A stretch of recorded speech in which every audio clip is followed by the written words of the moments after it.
Muy buenos días. Primero, excusar al ministro de Salud, Jaime Mañalich, que en estos momentos se encuentra en una reunión junto con el presidente de la República, don Sebastián Piñera, y los médicos jefes de las unidades de pacientes críticos de los establecimientos de salud, tanto de hospitales como de centros privados. Quisiera comenzar esta cuenta diaria de nuestro reporte de coronavirus comentando el trabajo que hemos realizado últimamente en favor de las residencias sanitarias. Nosotros comenzamos con las residencias sanitarias desde los últimos días de marzo, pero gracias al impulso que le ha dado el presidente Sebastián Piñera en cuanto a aumentar notoriamente la capacidad de residencias sanitarias ya a más de 12.000 cupos, es que los últimos días hemos también aumentado fuertemente la cantidad de personas que han utilizado estas residencias. Y esto ha sido gracias al trabajo colaborativo con los alcaldes. Nosotros le hemos traspasado funciones de aislamiento, de trazabilidad a la atención primaria, a los consultorios. Esos consultorios están bajo la administración de los alcaldes. ¿Y quién mejor que ellos, que saben dónde están los vecinos más vulnerables? ¿En qué condiciones viven los vecinos más vulnerables? ¿Quiénes son los vecinos que más necesitan de un aislamiento efectivo para poder cumplir una cuarentena de forma efectiva y no contagiar a quienes más quieren? Esos son los alcaldes. Y ayer, por ejemplo, estuvimos trabajando con el alcalde de La Florida, don Rodolfo Carte, y la alcaldesa de La Pintana, señora Claudia Pizarro, con quienes hemos podido realizar operativos humanitarios de traslado de personas que no tienen las condiciones en su hogar para poder realizar una cuarentena de forma digna y efectiva a estas residencias sanitarias que hemos dispuesto en cada una de las regiones del país para poder ayudar, sobre todo, a esas familias más vulnerables a disminuir la velocidad de contagio y cuidar, obviamente, de los adultos mayores, de los enfermos crónicos. En cuanto a la campaña de vacunación por influenza, nosotros, iniciamos tempranamente esta campaña de vacunación. Y al día de hoy ya hay 7.2 millones de personas que se han vacunado, de las 7,5 millones que eran sujetos, grupos de riesgo. Es decir, un 95% de las personas ya se han vacunado, siendo completo récord para una campaña de vacuna de influenza. ¿Y esto cuál era el objetivo? Que el virus de la influenza no circulara y de esa forma disponer de una gran cantidad de camas, sobre todo de camas de cuidados intensivos, para poder enfrentar de buena forma esta pandemia. Y eso se ha logrado. Hoy día las personas que están hospitalizadas son exclusivamente personas que tienen el virus del coronavirus. Y eso ha permitido disponer de un mayor número de camas para atender esta patología, esta pandemia. Durante los últimos 10 días, hemos aumentado fuertemente la cantidad de camas críticas en nuestro país. Teníamos 2.600 al 31 de mayo, ya hoy día hay 2.900 unidades de cuidados intensivos y en los próximos días seguiremos aumentando. Eso con la llegada de nuevos ventiladores, de nuevos equipos de oxigenación de alto flujo que se llegará este domingo y a partir de la próxima semana también tendremos la llegada de nuevos vuelos para poder seguir aumentando nuestra cantidad de camas críticas. En relación a la situación de pandemia de carácter mundial, ya hay 7,5 millones de personas que se encuentran contagiadas y 421.000 han fallecido. Hay 3,5 millones que se encuentran ya recuperadas. Y la situación en nuestro país también está en aumento. Hemos visto en los últimos días cómo ha seguido creciendo esta situación, sobre todo en la región metropolitana y en la región de Tarapacá, en donde hay cuarentenas ya para disminuir esta velocidad de contagio. Durante las últimas 24 horas se registraron 6.754 casos nuevos, de los cuales 6.217 son casos que presentan síntomas y 537 personas que no han presentado síntomas, es decir, asintomáticos. La cifra total de personas ya diagnosticadas con coronavirus en el país alcanza la cifra de 160.846 personas, de las cuales 26.218 están activas, es decir, en un periodo de contagio. En cuanto a los fallecimientos, de acuerdo a los decesos inscritos en el registro civil, se informaron 222 personas que lamentamos profundamente. Quiero recordar, tal como lo hemos hecho los últimos días, que estas personas tienen una fecha de fallecimiento distinta a la fecha de inscripción, que es la que se informa diariamente. Y para graficarlo claramente, el día 10 de junio, de estas 222 personas, fallecieron 23. De estas 222 personas, el día 9 de junio fallecieron 92 personas. El día 8 de junio, 22 personas. Y antes del día 8 de junio, fallecieron 85 personas. En cuanto a nuestra red integrada de COVID-19, que incluye todos los hospitales y clínicas y prestadores de las Fuerzas Armadas y Carabineros, hoy se encuentran 1.647 personas hospitalizadas en las unidades de cuidados intensivos, de las cuales 1.391 están con apoyo de ventilación mecánica y 372 de estas se encuentran en estado crítico. En cuanto a la cantidad de ventiladores disponibles, el día de hoy se encuentran 310 ventiladores disponibles.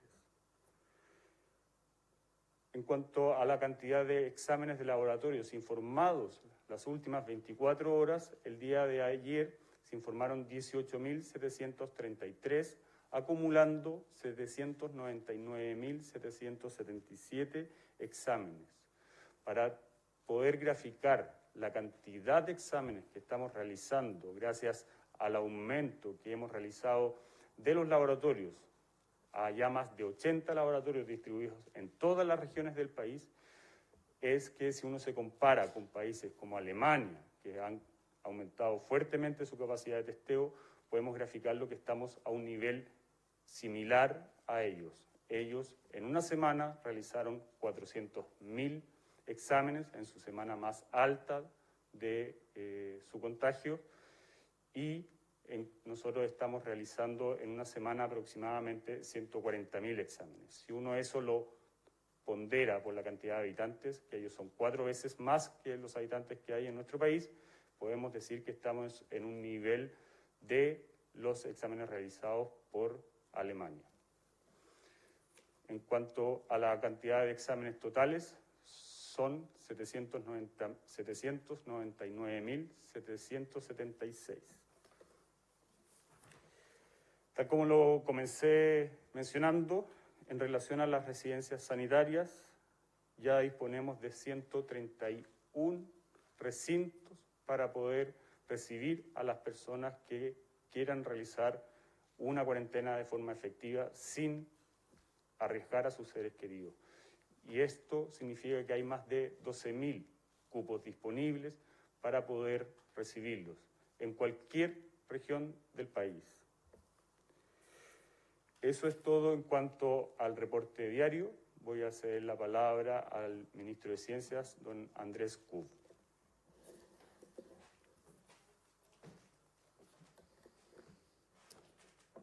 Muy buenos días. En quizás los momentos más difíciles que atravesamos de esta epidemia, es importante recordar que es a través de la unidad y de la colaboración que encontraremos la salida. En este espíritu colaborativo, desde el Ministerio de Ciencia hemos trabajado de manera incansable junto a otros ministerios, la comunidad científica y de innovación y a través de alianzas con el sector privado para encontrar esas soluciones que todos necesitamos. Junto con mantener firme el compromiso de entregar cada vez más y mejor información, quiero compartir con ustedes 3 líneas de trabajo que hemos impulsado desde el Ministerio para apoyar este gran esfuerzo país.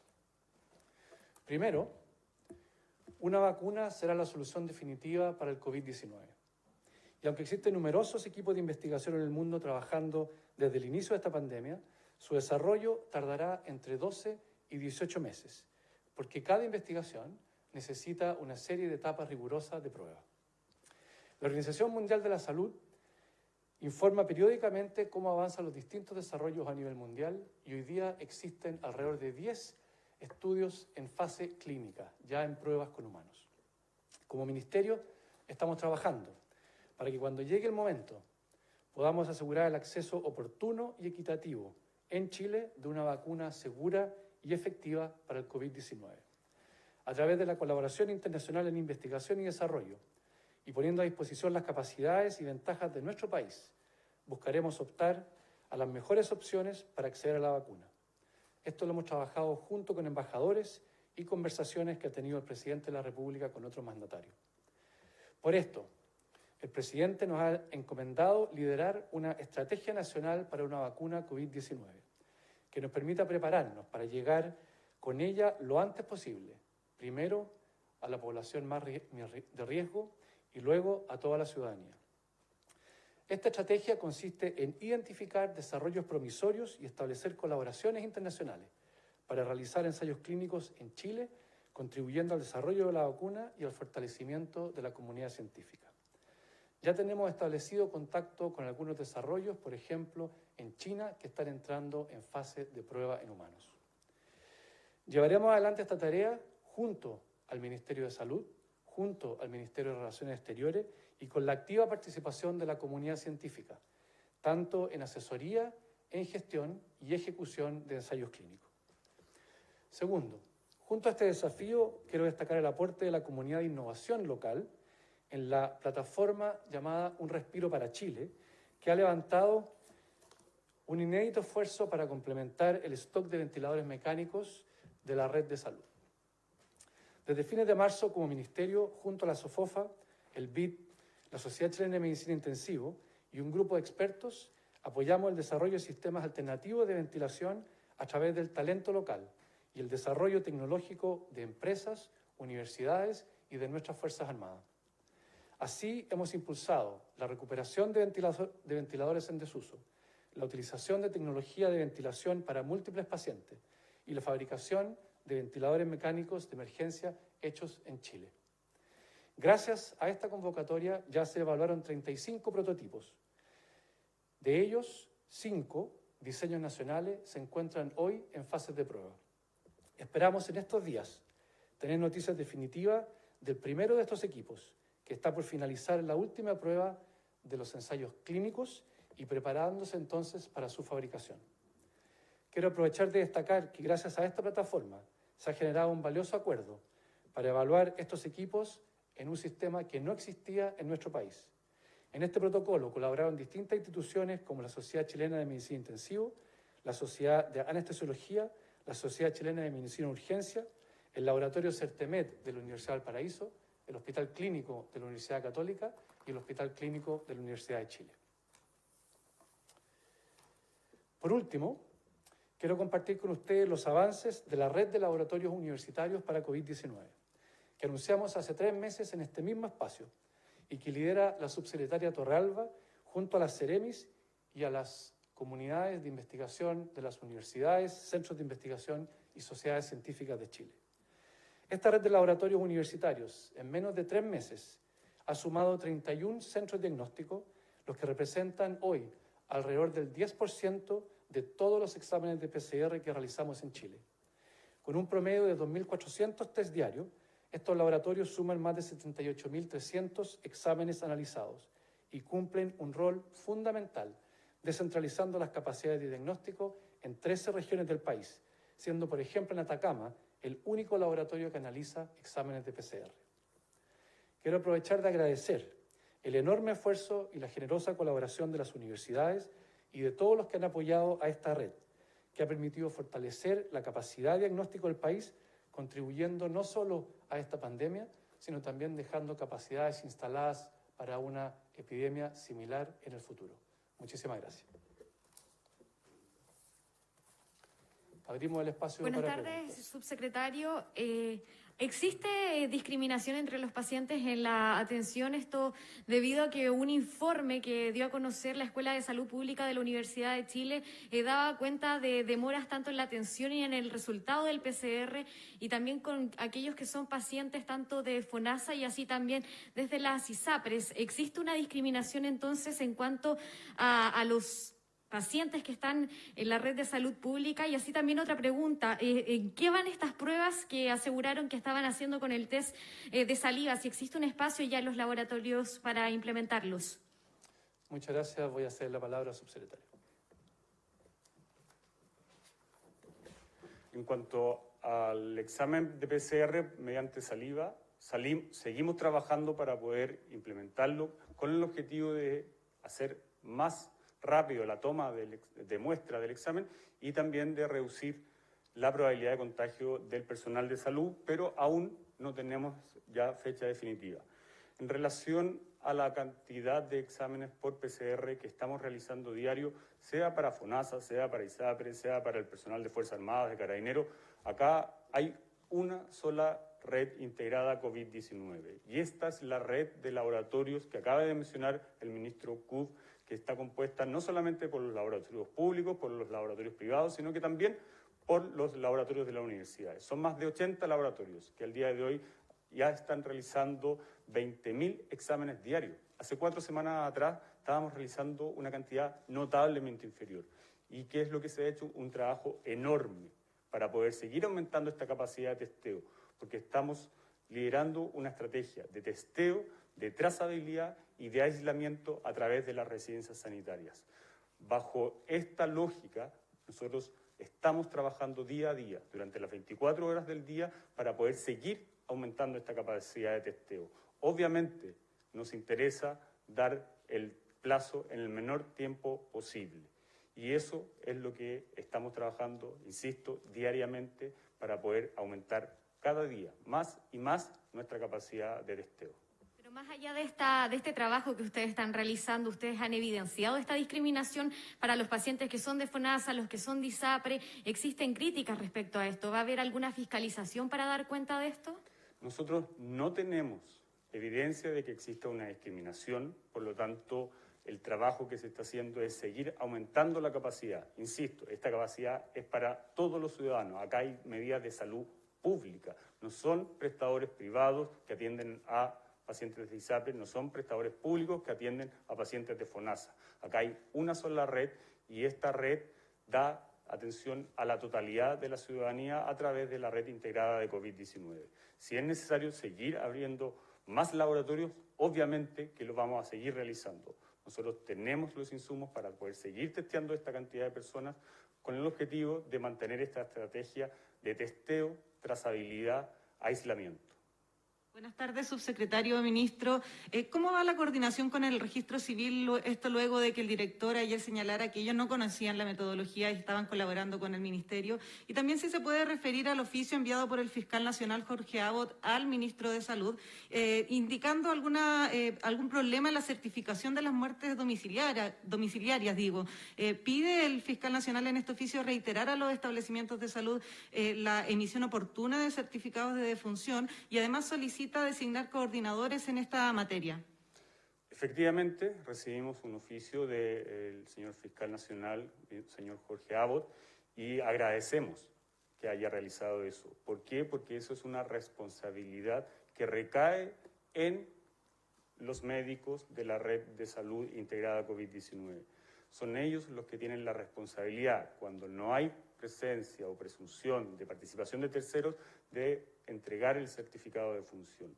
Y es por eso que yo mismo he instruido a los servicios de salud para que designen a una persona que esté las 24 horas del día, pudiendo facilitar el proceso y la coordinación con Fiscalía, con el Servicio Médico Legal. ¿Para qué? Para dar dignidad en los momentos más duros de la vida, que es cuando fallece un ser querido, y es por eso que eso debe mejorar y, insisto, agradezco el ordinario enviado por el fiscal Abbott, que determina claramente de quién es la responsabilidad cuando no hay participación de terceros.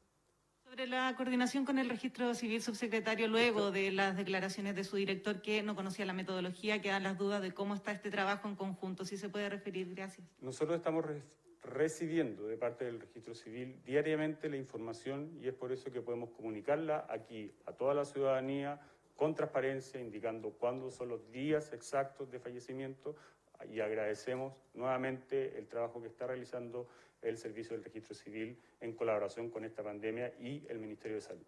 Subsecretario, buenas tardes. ¿Qué está pasando con el Hospital San José? Tenemos imágenes de pacientes que están siendo trasladados desde la carpa de afuera hasta el interior, están siendo llevados básicamente envueltos en plástico, eso es lo primero. Y lo segundo, ¿están instalados todos los equipos de ventiladores que han traído? ¿Existe la capacidad de seguir aumentando camas o estamos a tope? Nosotros tenemos la posibilidad de seguir creciendo. Hay un plan que se diseñó en el mes de febrero en que cada uno de los hospitales diseñó cómo aumentar esta capacidad. Incluso algunos hospitales, como lo hemos visto en la Posta Central, como en el Sotero del Río, como el mismo San José, han aumentado aún más de esta planificación inicial.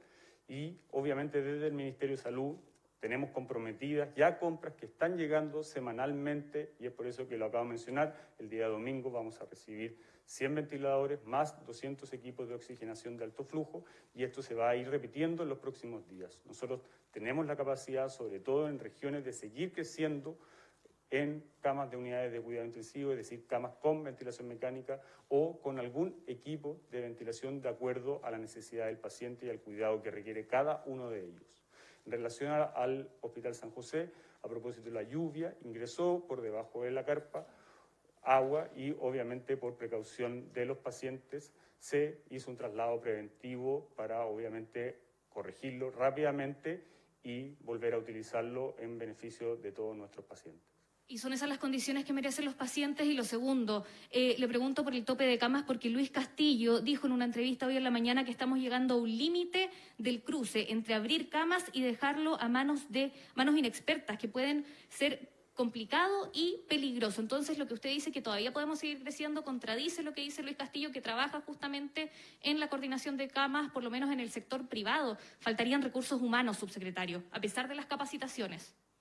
Nosotros, tal como usted lo menciona, realizamos capacitaciones a más de 40.000 personas en conjunto con la Sociedad Chilena de Medicina Intensiva. Estas se realizaron a partir del mes de marzo desde el Hospital Digital, es decir, teniendo conectividad para todo el que quisiera, todos los funcionarios de salud que trabajan en las unidades de paciente crítico, en los servicios de urgencia, en los servicios de medicina, incluso en personal que trabaja en la atención primaria de los servicios de urgencia, pudo conectarse, es decir, más de 40.000 personas. Adicionalmente, nosotros sabíamos que al requerir ampliar más camas, íbamos a necesitar un mayor número de personas. Y es por eso que a la fecha ya se han contratado más de 11.000 personas con el objetivo de entregar lo más importante en la atención al cuidado de los pacientes, que son el personal necesario, es decir, técnicos de enfermería, kinesiólogos, enfermeras, médicos, auxiliares. Acá nosotros hemos hecho un trabajo diario, todos los días, y no solamente de ministros, subsecretarios, de gobierno. Acá hay un trabajo de más de 360.000 personas que están en los consultorios, que están en los hospitales, y esas personas de verdad están sudando para poder entregar esta atención que requeremos en tiempos de pandemia. Nosotros necesitamos que nos ayuden, que se sumen a este trabajo, porque esta batalla tenemos que ganarla todos juntos. No necesitamos que personas se pongan a criticar lo que realizamos sin críticas constructivas que aporten a poder enfrentar de buena forma esta pandemia. Subsecretario, ¿puede dar detalles de cómo ha avanzado el trabajo de la atención primaria respecto a la trazabilidad? ¿Se derivaron ya los recursos, los vehículos, los elementos de protección? ¿Tienen cifras respecto a ese trabajo que puedan dar a conocer? Este trabajo, tal como lo mencionamos anteriormente, se viene desarrollando hace ya bastantes semanas. Este trabajo que ha hecho la atención primaria a través de sus trabajadores en cuanto a saber dónde están cada uno de los contagiados, insisto, se venía realizando hace varias semanas. ¿Qué es lo que se ha provocado ahora último de acuerdo al cambio de funciones que nosotros por resolución emitimos?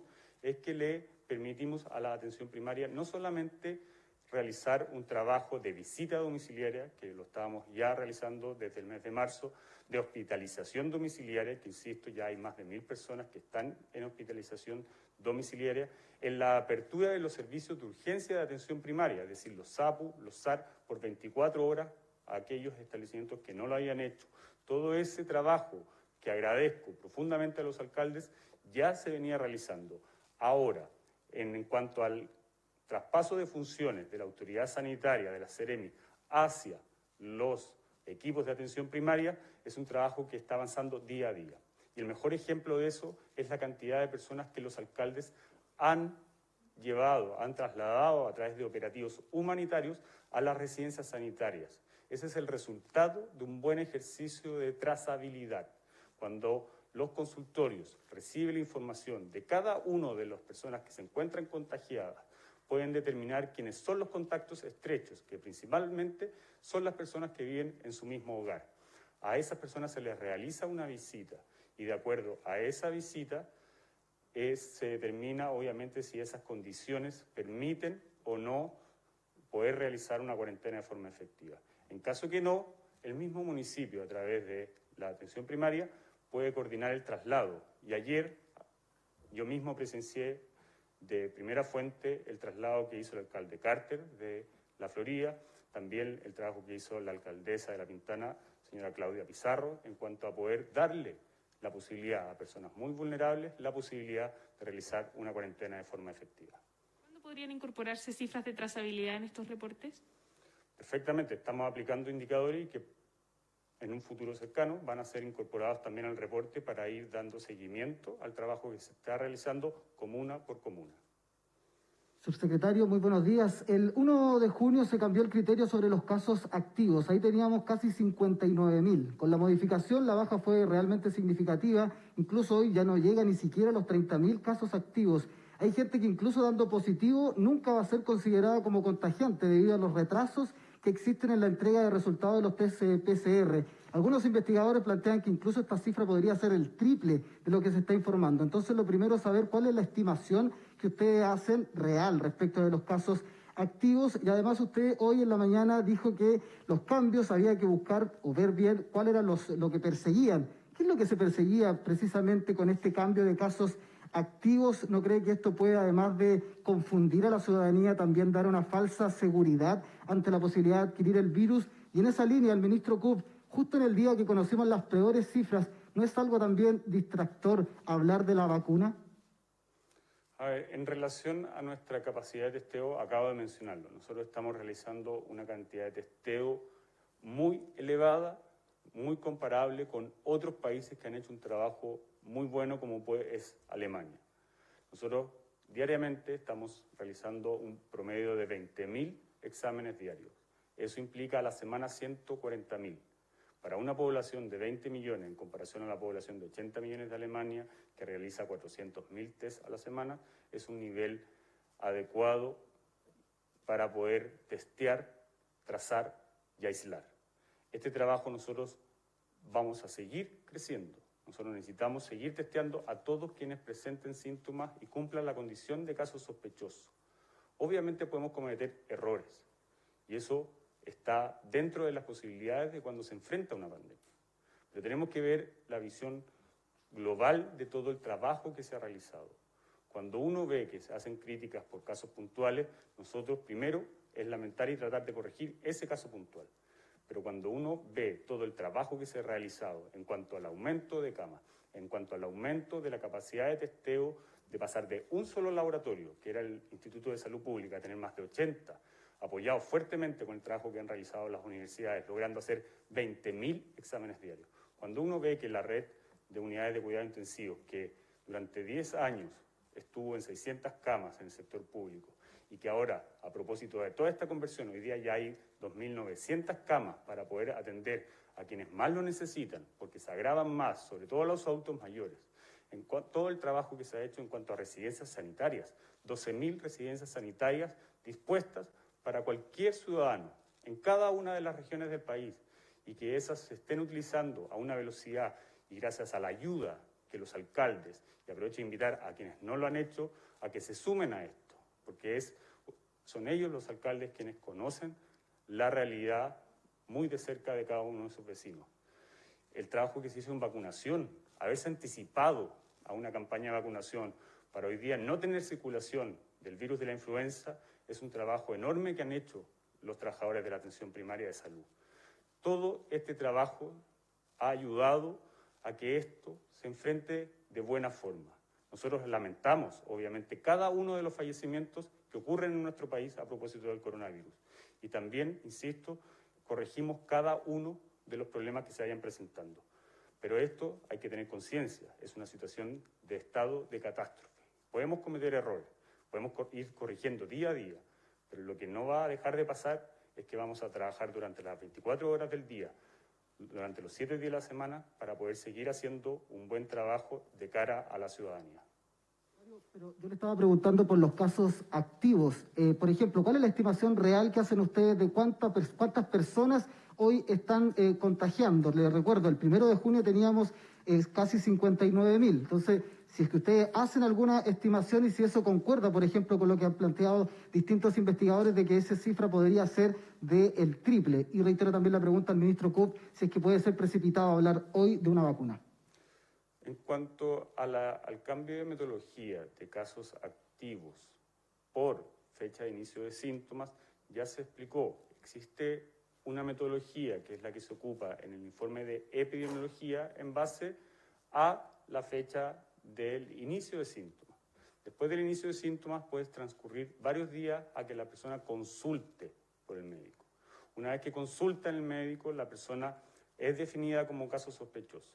Al ser definida como caso sospechoso, se le debe realizar el examen de PCR o, si es contacto estrecho, se define como caso probable. Habiendo hecho esa definición, después se entrega el resultado del examen. Hoy día, insisto, tenemos una capacidad de 20.000 exámenes y eso sigue aumentando todos los días. Una vez que se entrega el resultado del examen, obviamente hay un plazo que transcurre entre la entrega del examen y la fecha de inicio de síntomas. Obviamente nosotros las cifras las miramos detenidamente y hay cifras que sirven para un objetivo, que es informar diariamente a la ciudadanía de forma clara y transparente todos los días acerca de lo que va sucediendo. Y hay otro informe que es de epidemiología que tiene otro objetivo. Acá no se trata de confundir y es por eso que se toman decisiones distintas con la información de acuerdo a cómo ésta se procesa y se entrega. En cuanto a la última pregunta, cedo la palabra al ministro de Ciencias, Andrés Cook. Creo que justamente lo contrario, no es una decisión precipitada, todo lo contrario, es una decisión de preparación. Tal cual como nos preparamos muy al inicio respecto a la preparación del sistema de salud, también nos preparamos desde la comunidad científica, con una reunión el 18 de febrero para planificar cómo iba a ser una potencial red de laboratorios que hicieran PCR, que hoy día están siendo una capacidad adicional de nuestro sistema. De la misma forma, estamos hoy día anticipándonos, porque este es un proceso que va a durar bastante tiempo, entre 12 y 18 meses, y donde hoy día se están cerrando los acuerdos internacionales con aquellos candidatos promisorios que pueden presentar una solución definitiva a esta epidemia. Por lo tanto, este escenario donde nos empezamos a preparar a través de ensayos clínicos con la comunidad internacional está totalmente en línea con lo que hemos hecho desde el comienzo, de prepararnos, de anticiparnos frente a una epidemia sin precedentes. Muchísimas gracias por sus preguntas.